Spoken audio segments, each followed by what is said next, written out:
A gente queria ter o escritório maior, onde a gente pudesse receber os clientes de uma forma mais descontraída. Onde o cliente chegasse no escritório e ele não tivesse a ideia somente de que ele estivesse num escritório de arquitetura, mas que ele estivesse participando até mesmo de uma mostra de decoração, que ele chegasse e ele já tivesse ambientes montados, ele já tivesse opções de escolha de estilos arquitetônicos, estilos de decoração.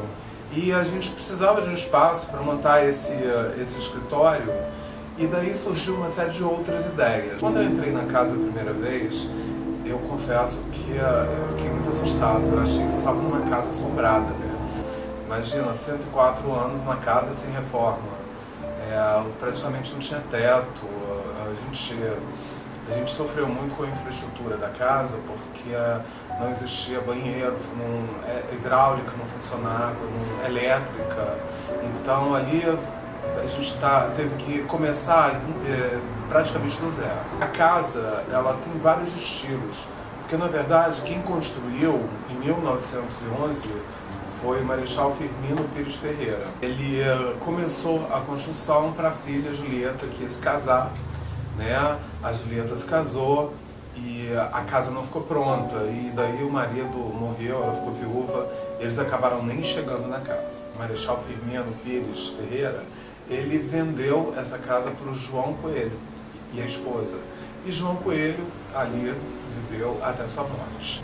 A esposa vendeu o espólio para o Celito Lemos. E o Celito Lemos morou na casa e criou o seu primeiro consultório. Celito Lemos era um médico muito bem sucedido na época e da Santa Casa, muito conceituado. E o Celito teve uma parcela muito grande na construção da casa, na reforma, né? Porque na verdade a casa feita inicialmente, ela não tinha todos os andares que ela tem hoje. Então o Celito melhorou muito a biblioteca, ele criou realmente um consultório, e nesse consultório ele ficou por 5 anos. Ele foi transferido do Rio de Janeiro e o seu sucessor, João França, também um outro médico da Santa Casa, um médico pernambucano, tinha vindo morar, na verdade estudar e morar no Rio de Janeiro, fazendo residência. Ele comprou essa casa do Celito Lemos e desta casa ele fez o consultório dele. O João França logo foi transferido para a cidade de Juiz de Fora, no ano de 1935, e a casa foi realmente vendida para o Ângelo Mendes de Moraes. Ângelo comprou a casa na época que ele ainda era coronel, ele não era marechal. Ele comprou a casa e começou a fazer as reformas de adaptação. A casa tinha várias varandas, era aberta, a escadaria Santa Sabina, que é aquela serpidão que tem na lateral da casa, ela faz parte do terreno. E nessa época, quando o Marechal comprou, a escadaria estava muito ruim. E ele aproveitou que ele já estava fazendo a obra da casa, ele terminou os muros ele murou toda a casa, né, porque ela não tinha muros para a escadaria. Ele fechou a propriedade e deu à escadaria a primeira reforma com cimento e concreto na escadaria. Isso por volta de 1936. Em 1937, o Marechal consegue comprar o lote lateral que ele precisava para aumentar a casa, onde fazia parte da Fazenda Rodrigo de Freitas, um bebedouro de cavalo que tem exatamente ao lado, onde o Ângelo Mendes de Moraes usava como uma fonte decorativa. Mas, na verdade, aquilo pertenceu à Fazenda do Rodrigo de Freitas, né, antes mesmo do Marechal Firmino comprar. Então, aquilo lá era uma passagem e um bebedouro de cavalos. Aquele monumento que hoje tem lá como uma fontinha, ele construiu aquela parte, aumentou a casa. Ele também comprou do Celito Lemos, que por acaso comprou da viúva Julieta, filha do Marechal Pires Ferreira.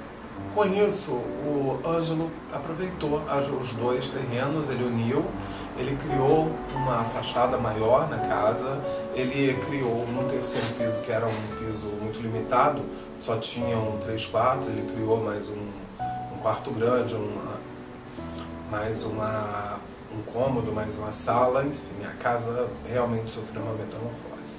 Com isso, ela perdeu um pouco a característica inicial da casa, que era uma casa de 1911, e essa casa tinha janelas ainda com características do final do século XIX. Os arcos também, inicialmente, da varanda são arcos que a gente percebe o estilo eclético da casa. O Ângelo comprou vários vitrais de leilão, de demolições, de várias demolições até de órgãos que depois foram a leilão. Então ele foi comprando e foi montando o que a gente chama hoje de Solar das Laranjeiras. O Ângelo morou nessa casa até 1990, que foi quando ele morreu, e a casa passou para o seu filho Gil Guilherme Mendes de Moraes. O Gil era um diplomata que não morava no Brasil e ele teve 3 filhos. Esses 3 filhos mantiveram a casa durante um tempo, e a casa passou pela viúva do Gil e, enfim, o Gil faleceu e o espólio realmente resolveu vender a casa. Quando eu pisei na casa pela primeira vez, foi um amor à primeira vista, eu não sei explicar. Mesmo vendo todas as impossibilidades que a casa tinha, porque a casa, na verdade, ela estava destruída. A gente praticamente começou do zero. Eu, quando entrei, eu cheguei na varanda e falei, meu Deus, que grandiosidade. Mas, ao mesmo tempo, socorro. Como é que eu vou fazer essa obra toda? Como é que eu vou transformar isso em habitável? A gente está falando de uma casa que não tem água, não tem elétrica. A elétrica dela ainda é aquela elétrica precária. A gente tem que fazer toda a parte de infraestrutura. Os muros estão muito pequenos, são, em alguns pontos do terreno, ainda um muro de pedra. Então a gente teve alguns transtornos, principalmente no primeiro piso, que as garagens são todas de saída externa e são individuais, é como se elas não pertencessem à casa. Quando eu entrei na biblioteca, eu falei, meu Deus, aqui é perfeito para o meu escritório. Então, quem gostou do vídeo, curte aí.